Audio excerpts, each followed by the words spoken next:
Welcome to the DICAS overview of the new DICAS platform. I'm going to start from the very beginning, just as you would do at home. First, I'm going to go to the DICAS website, so it's dicas.liaisoncas.com. It'll bring up a home screen here. I'm going to delete my old username and password, and just like you, if you haven't created your own account yet, you'll go in to create an account. I'm going to just create a test account here. I'm using the word test just so the different programs know that this is a test account. You, of course, would put your legal first name, legal last name. The asterisks are indicating of what is required for you to put in for the account.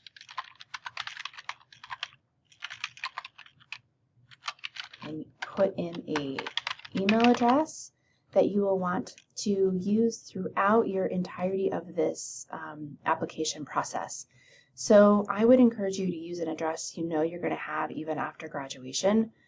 You can use your ASU account, that it will be around for a while, but I know a lot of students do like to use their home account, so it's up to you. But you'll need to make sure you're using an email account you're going to be able to access frequently and have indefinitely.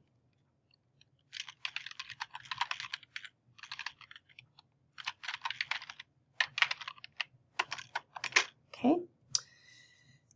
Preferred phone number, I'm going to put my office phone number. And I'll put work. You can always put an alternative phone number of a mobile phone number. You always have to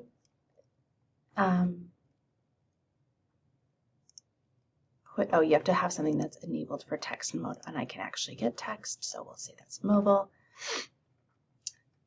You'll click agree to their terms and services. Put in your username and password. So you're going to form your username. My suggestion is first name, last name, or whatever it is that you're going to remember. I'm going to do test ASU 2.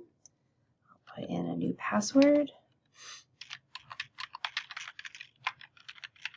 Obviously, something that you would remember. Lowercase, uppercase, a number, and special character is required. And then, of course, create terms and conditions, and then create my account.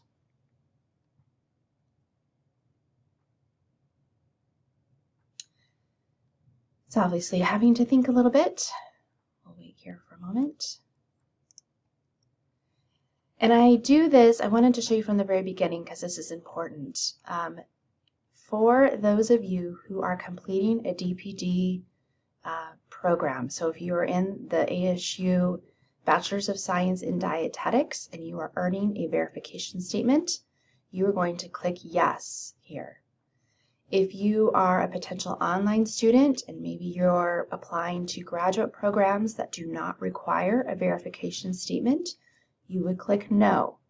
This is important to indicate this early on because it will then dictate how your application is set up in the next series of steps. If you indicate no, but you actually do have a verification statement, it's going to skip some crucial questions that you would have needed to answer. And it will also eliminate some programs that you potentially could be qualified for if you said no, you don't have a verification statement or declaration of intent. You may be asking what's the difference between these two items, declaration of intent and verification statement. The difference is declaration of intent is the request you submit and ask for me to complete when you have not yet graduated the program. So you are in your last semester of your bachelor's degree and you have maybe 1 or 2 to 3 or 4 DPD classes that are left in that semester in order to graduate. You'll then request a declaration of intent. A verification statement is something that you receive upon the completion of your degree. So if you have graduated ASU in the DPD program, you would have received a verification statement from your DPD director. So there is a bit of a difference. This is essentially before you graduate and then after you graduate. Okay. Since the majority of you watching this video are most likely in this category, I'm going to click yes and then click Save Changes. Next, it's automatically going to bring you to the program page, meaning what programs are you wanting to apply to. You don't necessarily have to do this at this point if you don't know what programs you're going to apply to yet, which is common for a lot of applicants.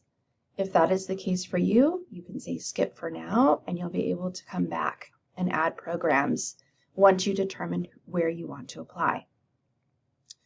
In this example, I do have a couple of programs that I'm going to load to show you later on in maybe subsequent videos and how these different programs, what different things that they're asking for, and basically how they're different from each other. Okay. So the first one I'm going to start with is Be Well Solutions. This is a distance internship. You'll notice it gives you the term, basically what cycle are they participating in. So this is a spring, and it's going to give you the program type. So this is a dietetic internship, which they do have a master's available, and they are a fall and spring match. It'll also note here if you're required to have a DPD verification statement. So this is a requirement of this program. The deadline is also important to note because some programs, for instance, if they're a graduate program that used to be called Future Education Model, or they don't require a verification statement, they may have a different deadline than the February 15th, which is the standard DICAS application deadline for most internships. So just keep an eye on that because this might vary depending on the program that you're applying to. So I'm going to go ahead and click the plus button to add that to my program list. The next one I'm going to pick is DUville University. I'm picking this one because it's a coordinated program to show you that they don't require a verification statement, and you'll notice their deadline's a bit different. I'm going to add that to my list.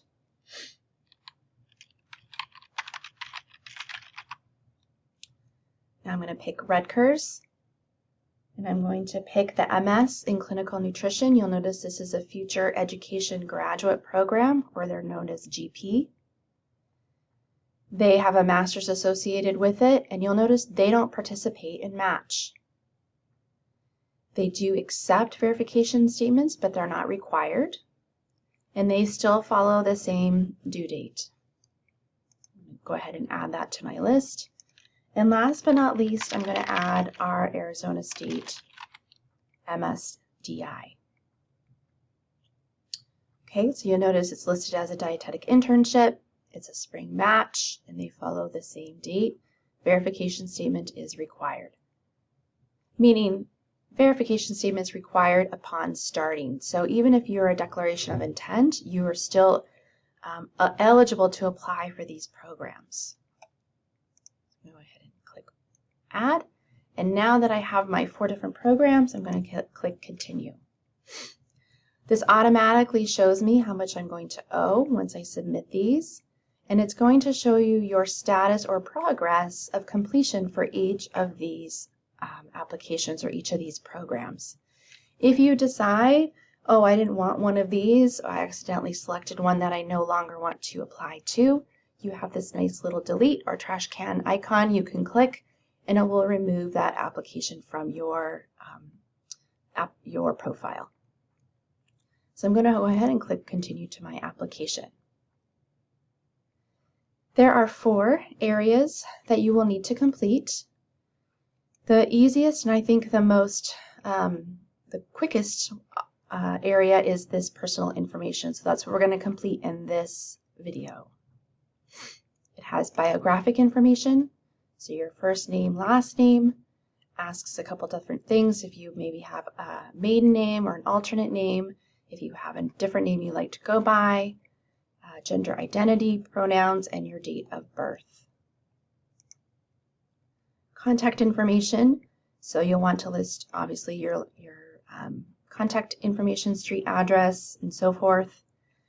If you are living, or this current address maybe is not your permanent address, so say you're a student in spring semester, upon graduation you're going to move back home, you will put your current address here and then your home address or permanent address here.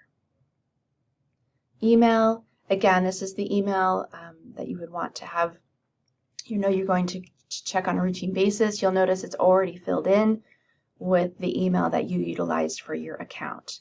Same thing with your phone number. Race and ethnicity. You'll answer a few questions here, quite quick, and save and continue. Citizenship information, again, not terribly difficult. It should be something you can answer quite quickly, and then save and continue. Other information, this has to do with language proficiency, military status, and then a lot of background information in regards to any kind of disciplinary actions you may have had, any felonies or misdemeanors that you may have had.